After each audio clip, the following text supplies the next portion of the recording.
എല്ലാവർക്കും നമസ്കാരം. നമ്മുടെ പുതിയ ചാനലിലേക്ക് സ്വാഗതം. അപ്പോൾ ഇത് ഈ ചാനലിലെ ഫസ്റ്റ് വീഡിയോ ആണ്. അപ്പോൾ ഈ ചാനലിലൂടെ ഞാൻ ഉദ്ദേശിക്കുന്നത് നിങ്ങളിലേക്ക് കുറച്ച് ഇൻഫർമേഷൻസ് ഷെയർ ചെയ്യാനായിട്ടാണ്.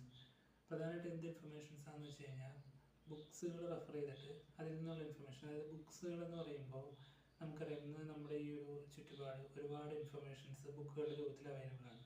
അപ്പോൾ അതിൽ ഞാൻ പ്രധാനമായിട്ട് ഫോക്കസ് ചെയ്യാൻ ഉദ്ദേശിക്കുന്നത് സെൽഫ് ഹെൽപ്പ് കാറ്റഗറിയിൽ വരുന്ന ബുക്കുകളാണ്. അതായത് ഇപ്പോൾ ഒരു മനുഷ്യൻ്റെ കാര്യം എടുത്തു കഴിഞ്ഞാൽ തന്നെ ഒരു വ്യക്തിയുടെ ബിഹേവിയർ എന്ന് പറയുന്നത് ആ ഒരു വ്യക്തിയുടെ ഹാബിറ്റ്സിനെ ഡിപ്പെൻഡ് ചെയ്തിരിക്കും.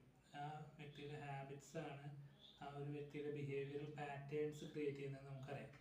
അപ്പോൾ ആ ഒരു വ്യക്തിയിൽ ആവശ്യമുള്ള ഹാബിറ്റ്സിനെ റീറ്റെയിൻ ചെയ്യാനും ആവശ്യമില്ലാത്ത ഹാബിറ്റ്സിനെ നമുക്ക് പാടെ ഒഴിവാക്കാനും ഇനി ഏതെങ്കിലും ഹാബിറ്റ്സ് നിങ്ങൾക്ക് പുതിയതായിട്ട് ചേർക്കണമെന്നുണ്ടെങ്കിൽ അങ്ങനെ ചേർക്കാനും സഹായിക്കുന്ന ഒരു വളരെ മികച്ചൊരു ബുക്കാണ് ജെയിംസ് ക്ലിയർ എഴുതിയ ആറ്റോമിക് ഹാബിറ്റ്സ് എന്ന് പറയുന്നത്.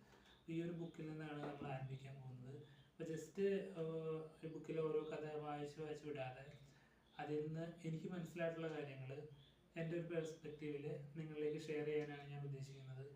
അപ്പോൾ നിങ്ങൾക്കറിയാവുന്നൊരു കാര്യമാണ്, ഇതിപ്പോൾ റീഡിംഗ് എന്ന് പറയുന്നത് വളരെ ഇമ്പോർട്ടൻ്റ് ആയിട്ടുള്ളൊരു ഇത് തന്നെയാണ്. ഒരുപാട് നോളജ് കിട്ടുന്ന ഒരു ശീലം തന്നെയാണ് റീഡിംഗ് എന്ന് പറയുന്നത്. പക്ഷേ എല്ലാവർക്കും ഇന്നത്തെ ഡേ ടു ഡേ ലൈഫിൽ ഒരു ബുക്ക് വായിക്കാനുള്ളൊരു സമയം കിട്ടിയെന്ന് വരില്ല, അല്ലെങ്കിൽ അതിനുള്ളൊരു അവസരം കിട്ടിയെന്ന് വരില്ല. അപ്പോൾ അതുപോലുള്ള ആൾക്കാരിലേക്ക് വേണ്ടിയിട്ടാണ് ഞാൻ ഈ വീഡിയോ പ്രധാനമായിട്ട് ചെയ്യുന്നത്.